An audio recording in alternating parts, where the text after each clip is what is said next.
보겠습니다. 사도행전 9장 1절로 18절까지의 말씀입니다. 신약성경 201면에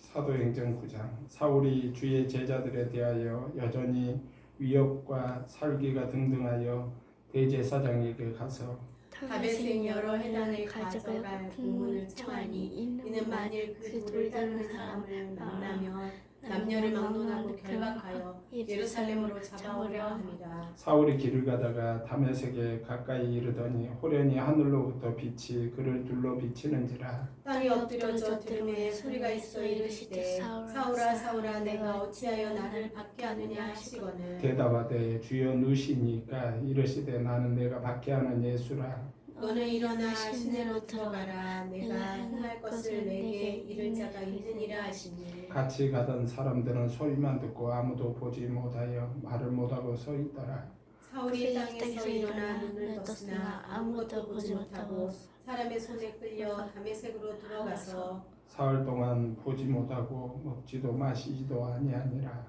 그때에 다메섹에 아나니아라 하는 제자가 있더니 주께서 환상 중에 불러 이르시되 아나니아야 하시거늘 대답하되 주여 내가 여기 있나이다 하니 주께서 이르시되 일어나 집 가라 하는 거리로 가서 유다의 집에서 다소 사람 사울이라 하는 사람을 찾으라. 그가 기도하는 중이니라. 그가 아나니아라 하는 사람이 들어와서 자기에게 안수하여 다시 보게 하는 것을 보았느니라 하시거늘 아나니아가 대답하되 주여 이 사람에 대하여 내가 여러 사람에게 듣사온즉 그가 예루살렘에서 주의 성도에게 적지 않은 해를 끼쳤다 하더니 여기서도 주의 이름을 부르는 모든 사람을 결박할 권한을 대제사장들에게서 받았나이다 하거늘 주께서 이르시되 가라. 이 사람은 내 이름을 이방인과 임금들과 이스라엘 자손들에게 전하기 위하여 택한 나의 그릇이라. 그가 내 이름을 위하여 얼마나 고난을 받아야 할 것을 내가 그에게 보이리라 하시니 아나니아가 떠나 그 집에 들어가서 그에게 안수하여 이르되 형제 사울아 주 곧 내가 오는 길에서 나타나셨던 예수께서 나를 보내어 너로 다시 보게 하시고 성령으로 충만하게 하신다 하니 즉시 사울의 눈에서 비늘 같은 것이 벗어져 다시 보게 된지라. 일어나 세례를 받고. 아멘. 오늘 본문의 말씀이 여기까지입니다. 우리가 1절 2절을 다시 보겠습니다. 읽어보겠습니다. 사울이 주의 제자에 대하여 여전히 위협과 살기가 등등하여 대제사장에게 가서 다메섹 여러 해당에 가져갈 공문을 청하니 이는 만일 그 도를 따르는 사람을 만나면 남녀를 물어나고 결박하여 예루살렘으로 잡아오려 함이라. 우리가 이 말씀을 들으면 사울이 왜 이렇게 열심일까? 교회를 핍박하는 일에 또 예수를 믿는 형제들 자매들을 잡아가는 일에 왜 이리 열심을 낼까? 이 사울이라는 사람은 성경에 사도행전 6장에 들어서면서 스데반의 핍박을 통하여서 소개된 인물입니다. 그래서 사람들이 돌을 들고 이제 스데반을 치려고 할 때 사울이라는 그 청년 발 앞에 그 모든 옷을 벗어놓고 그리고 손에 돌을 들고 스데반을 치는 그런 광경이 나오고 사울의 생각이 그때 잠깐 나오는데 사울은 그 사람이 죽어마땅하다라고 생각했다는 거예요. 그것으로 사람이 죽었고 또 주의 형제들 믿는 자들이 7장에 가서 8장에 가서는 흩어지는 그런 모습을 보았잖아요. 그러면 멈출만도 한데 사울이 다메섹에까지 가서 이것은 시리아의 수도인데요. 다마스커스라는 것이 지금도 있는 지명입니다. 그 다마스커스까지 이 사울은 가서 이 가는 거리가 상당합니다. 그래서 240km 정도 되는데요. 지금 우리나라로 치면 서울에서 대전 조금 지나는 그런 거리입니다. 이게 보통 일이 아니잖아요. 옛날 같은 경우 240km를 간다, 며칠 거리를 그까지 달려간다라는 사실이 이게 보통 열심이 아니면, 원한에 사무친 일이 아니면 그런 일을 할 수가 없는 거거든요. 어떻게 그렇게 하게 되었을까? 이 다섯 사람 사울에 대하여 여러 성경의 정황을 살펴보면 이는 가말리엘 문화, 당시에 최고의 학문이 두 개의 학문이 있었는데 힐렌 학파의 학문과 가말리엘 학파의 학문이었는데, 특별히 가말리엘에 대하여 이는 영적으로도 깨어있는 사람이고 성경 지식이 뛰어난 구약 성경, 물론 지금 성경이라고 얘기하는 것은 구약 성경을 얘기합니다.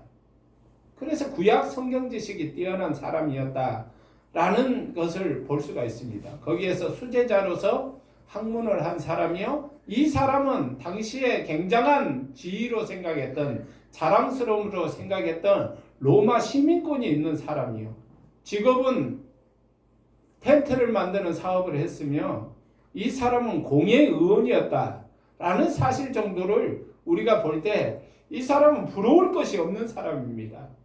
그런데 이 바울이 어떻게 교회를 잔해하는 일, 또 믿는 자들을 잡아 죽이는 일에 대하여 적극적이었다는 사실이에요. 그래서 예루살렘에서만 핍박을 하는 것으로 만족하지 못하고 소문을 가만히 들어보니까 다마스커스에 도망가서 있다라는 소식을 듣고 거기까지 쫓아가서 씨를 말리고자, 이참에 아예 이 도를 따르는 사람들을 다 죽여버리고자 하는 그런 굳은 마음이 있었다는 사실이에요. 생각을 해보십시오. 어떻게 자기 일이 아닌 일에 이럴 수가 있을까? 그러나 유대교 입장에서 보면, 우리가 유대교 입장에서 한번 생각해 볼 필요가 있다는 사실이에요. 유대교에서는 하나님을 믿습니다. 뿐만 아니라 하나님, 성전, 이 두 가지, 성전을 굉장히 존중하고 성전을 굉장히 거룩하게 생각한다는 거예요.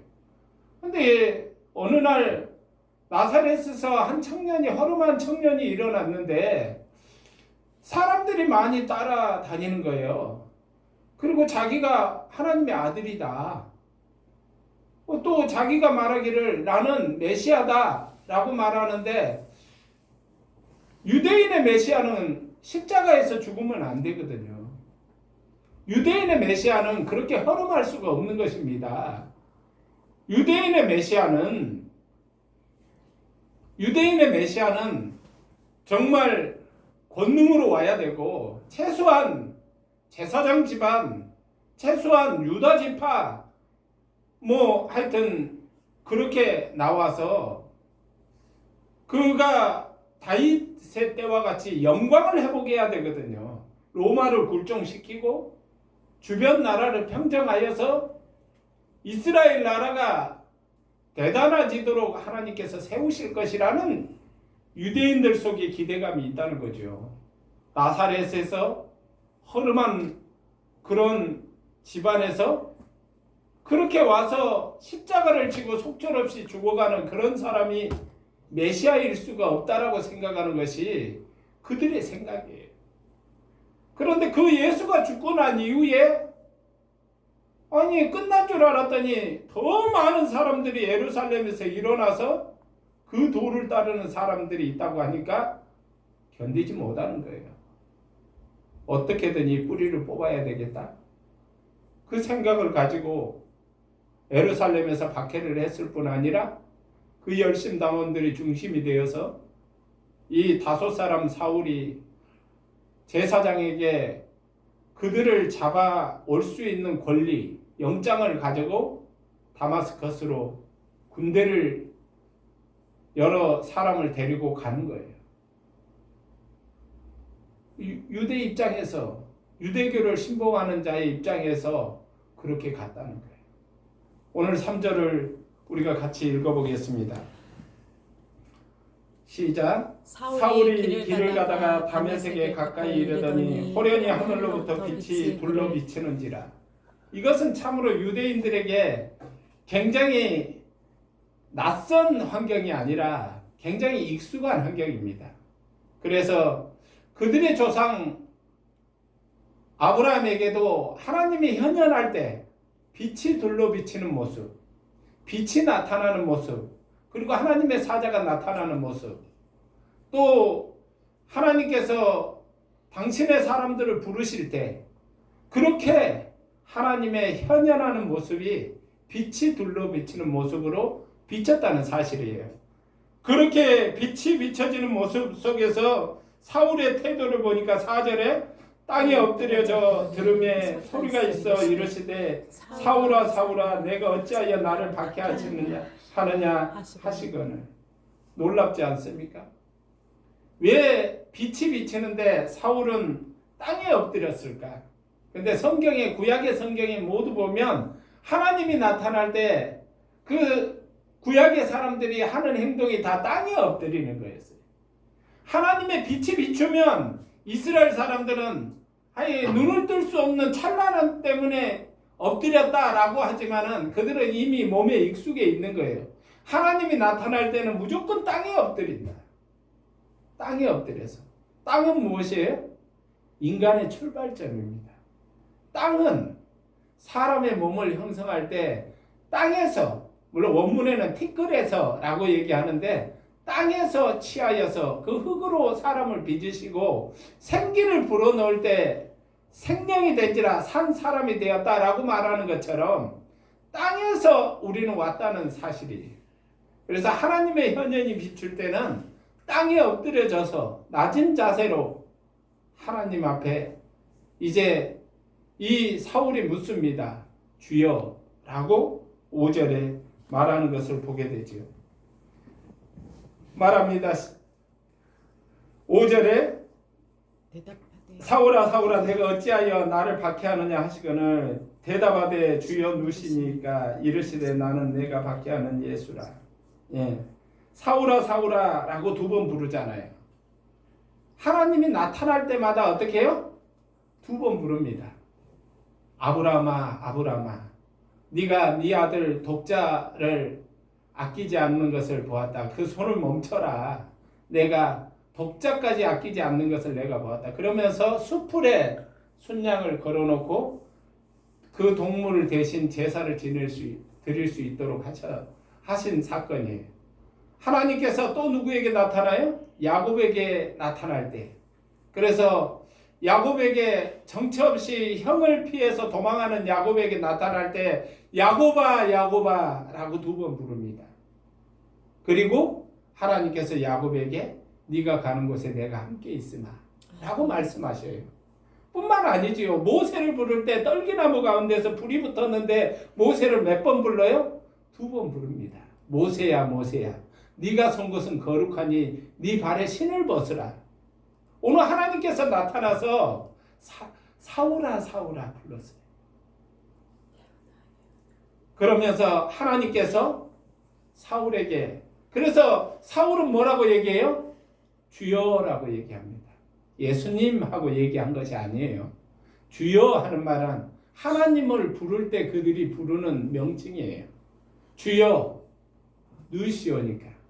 아니 주여 했으면 주님인 줄 알았잖아요. 근데 이상한 거예요. 왜 나를 핍박하느냐 하는데 한 번도 핍박해 본 적이 없으니까 사울이 그렇게 묻는 거죠. 누시니까. 하나님, 근데 당신은 누구십니까? 라고 물었다는 거예요. 그때 예수님께서 말씀하시기를 나는 네가 핍박하는 예수다. 사울이 예수님을 핍박한 적이 있나요? 없어요. 사울이 핍박한 사람은 누구예요? 예수 믿는 성도들을 핍박했죠. 근데 예수님이 핍박을 받았다는 거예요. 우리는 예수님의 몸입니다. 아멘. 우리는 구원받은 우리들의 명칭은 예수 그리스도의 사람들이에요. 아멘. 예수 그리스도의 몸이요, 예수 그리스도의 사람들이요, 예수 그리스도 그래서 믿는 자가 고통을 받는 거 예수님이 고통을 받는다는 거예요. 믿는 자가 욕을 먹는 거 예수님이 욕을 먹는다는 거예요. 믿는 자가 어려움을 당하는 거 예수님이 어려움을 당하는 거예요. 주님과 우리는 한 몸입니다. 우리가 이 땅에서 잘 살아야 되는 이유가 그것입니다. 정신 차려야 될 이유가 그것입니다. 거룩해야 될 이유가 그것입니다. 충만해야 될 이유가 그것입니다. 주님과 우리는 하나라는 사실이에요. 주께서 우리를 이끌어 가시고 우리와 함께 하실 때 깨어 기도하고 주님 앞에 감사하고 늘 찬양하고 하나님 안에서 오늘 세상과 다르게 살아야 된다는 사실이에요. 구원을 받았으나 그래서 우리가 한 가지 생각해 볼 필요가 있습니다. 오늘 사울이 회심하는 광경이 나오잖아요. 예전에 사울은 이런 사람이 아니었어요. 그러나 그 이름이 바울로 바뀌었을 뿐 아니라 그가 정말로 이제 예수님만 아는, 예수님만 전하는, 복음에 붙들 사는 그런 사람으로 바뀌게 된 거예요. 회심을 세 가지 정도로 우리가 볼 수 있습니다. 이렇게 극적으로 아픔 가운데 기적을 체험하여서 또 어려운 가운데 기적을 체험하여서 바뀔 수 있습니다. 그러나 또 다른 회심도 있다는 사실이에요. 그래서 내가 언제 회심된지를 잘 모르는 거지요. 그러나 구원받았습니다. 그러나 나는 분명히 구원받았다라는 사실을 아는 것이지요. 특별히 어린 시절부터 부모의 손에 이끌려서 예수를 믿는 사람들은 내가 언제 구원받았지 잘 모르지만 내 안에 구원의 분명한 증거가 있다는 사실이에요. 오래전에 예전에 한 종파로서 그렇게 하는 사람들이 있었습니다. 몇 월 며칠 날 구원받았습니까? 잘 모릅니다. 구원받기는 받았는데 그러면 그들은 말하기를 당신은 구원을 한번 점검해 봐야 됩니다. 당신의 구원이 태어난 날이 당신 생일이 몇 월 며칠인 거 알지 않습니까? 그렇듯이 하나님 안에서 구원을 받았으면 몇 월 며칠 날 태어난 걸 아는 게 분명한 것입니다. 근데 생각해 보십시오. 내가 엄마 뱃속에서 딱 태어났는데 오늘 64년 3월 21일 그걸 태어난 애가 기억합니까? 부모가 너는 생일이 언제다 라고 말하니까 그때 비로소 아는 거예요. 예? 하나님 안에서 태어난 것도 그런 것입니다. 그래서 그들은 구원파라고 말하면서 그들 안에 들어오면 분명한 구원을 갖지만은 일반 교회의 사람들은 구원을 받지 못한 사람들이다 라고 얘기해서 그들을 가리켜서 구원파라고 얘기했어요. 세월호 사건의 주범이었던 사람들도 그들 중에 있었고 오대양 사건이라고 수많은 사람들이 자살하고 그 공장 지붕에서 발견된 그런 끔찍한 사건도 그 구원파의 사건입니다. 그렇듯이 사회적인 무리를 일으키지만 이들은 뭔가 비밀을 아는 것처럼 그들만 아는 것처럼 그들만 구원받은 것처럼 그렇게 했었다는 사실이에요. 또 하나의 변화의 사건은 가짜 구원입니다. 가짜 구원. 가짜 구원이 있다는 사실이에요. 대표적인 인물이 누구예요?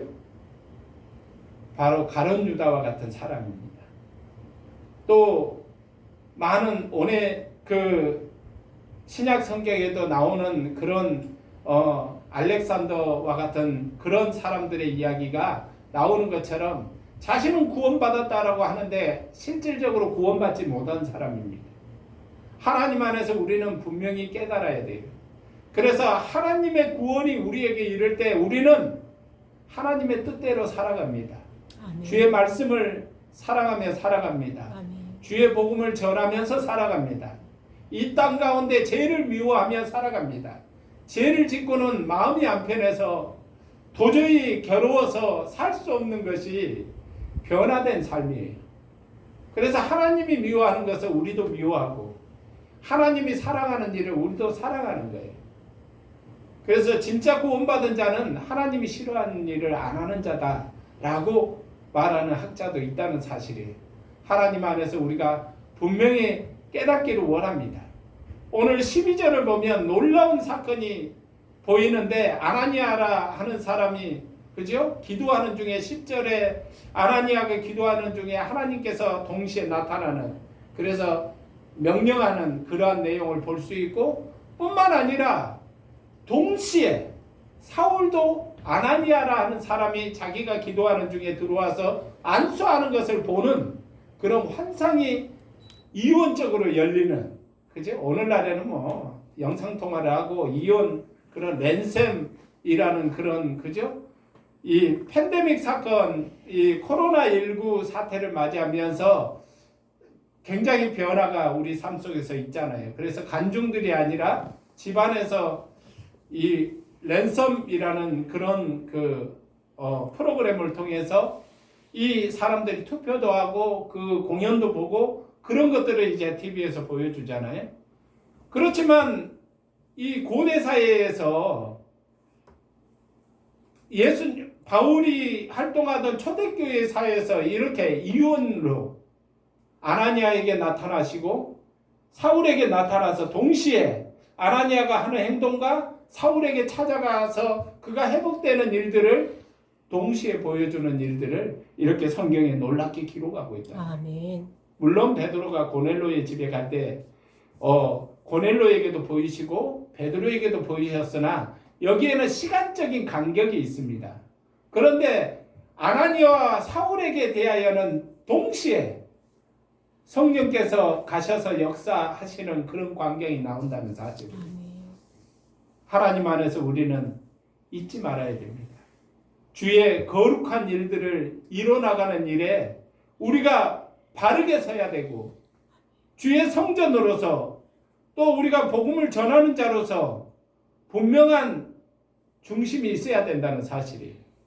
부흥은 사람이 많아진 것 그것도 부흥이긴 하지만 부흥은 진짜 부흥은 무엇이냐면 우리 속에서 성숙되어가고 변화되어가는 거예요. 아멘. 그래서 우리가 익어갈 때 주의 거룩한 뜻을 알아질 뿐 아니라 사라질 때 우리 속에서 죄가 떠나가고 아멘. 우리가 온전함으로 세워지는 주님과 동행할 수 있는 그런 사람들로 바뀌어 간다는 사실. 아멘.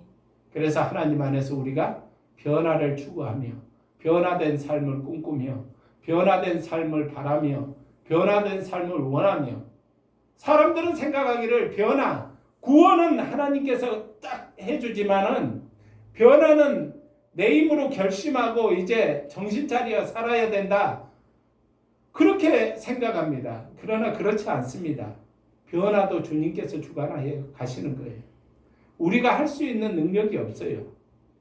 자꾸 이게 잘못됐다 하지만 그 잘못을 자꾸 벗어버리지 못하는 것은 우리의 한계예요. 그러나 하나님은 우리를 변화시킬 수 있습니다. 주의 은혜가 임하면 우리는 변화된다는 사실을 잊지 마시기 바랍니다.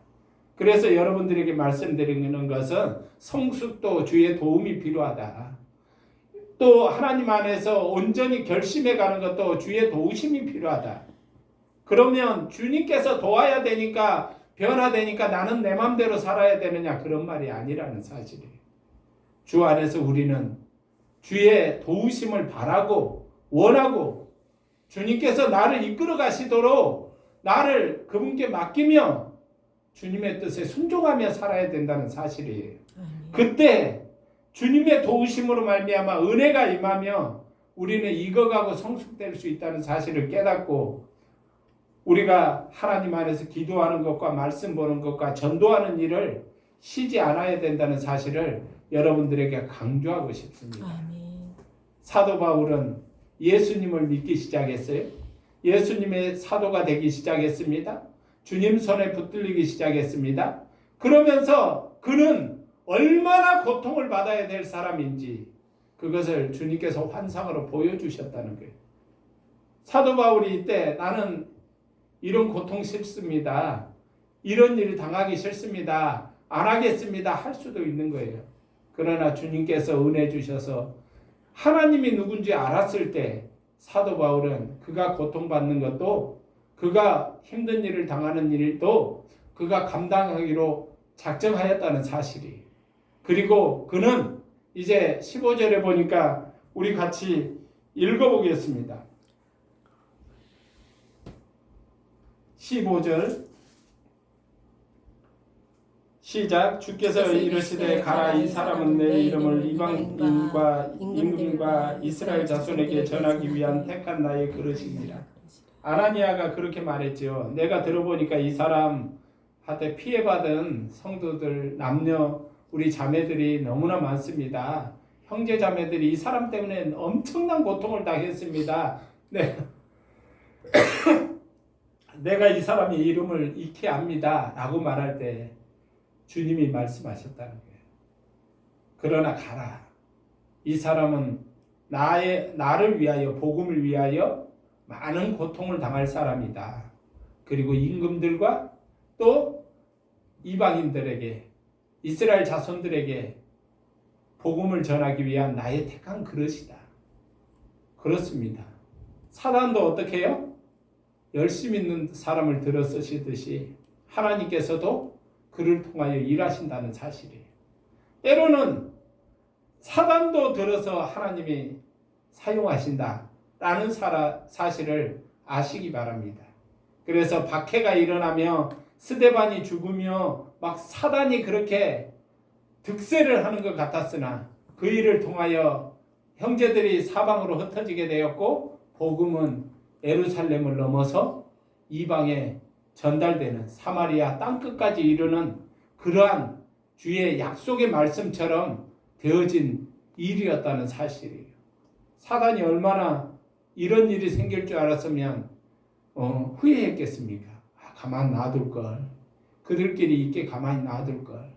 그러나 그가 흩음으로 인해서 복음은 세상 끝까지 달려가는 바퀴가 달린 그런 마차처럼 달리게 되었으며 훗날에 로마가 복음으로 변화되며 또 온 세계가 복음으로 새로워져서 오늘 대한민국에 있는 우리에게까지 주의 복음이 전해졌다는 사실을 우리가 바라볼 때 오늘 우리에게 있는 어려움들, 교회가 핍박당한다 이런 일들 걱정하지 마십시오.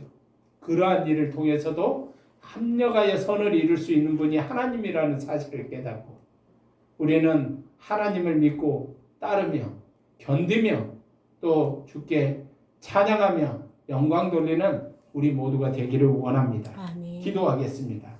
좋으신 하나님 감사합니다. 주 안에서 사는 삶이 참으로 봄날만 되어서 꽃이 피고 나비가 날아다니는 그러한 환경 가운데서 주의 복음이 이루어지는 것이 아니라 극심한 고통과 극심한 핍박과 극심한 아픔이 있는 곳에 순교가 이루어지는 곳에서도 하나님의 복음이 널리 퍼진다는 사실을 깨닫고 하나님 우리가 편안하든지 고통을 받든지 어렵든지 힘들든지 또한 우리 안에 주의 복음이 전해지길 원합니다. 어떠한 환경 가운데서도 복음을 포기하지 아니하며 주님과 더불어서 주의 복음을 들고 땅끝까지 이르러 달려가는 일에 우리를 사용하여 주시옵시고 우리가 아버지 하나님 어려움을 당한 일을 이상한 일 여기듯이 그렇게 여기지 않게 하시며 다소 억울한 그런 얼굴을 하지 않도록 주여 도와주시옵시고 오늘도 주와 함께 살며 주의 영광을 돌리는 우리 모두가 되게 하옵소서. 우리 구주 예수 그리스도 이름으로 기도드리나이다. 아멘.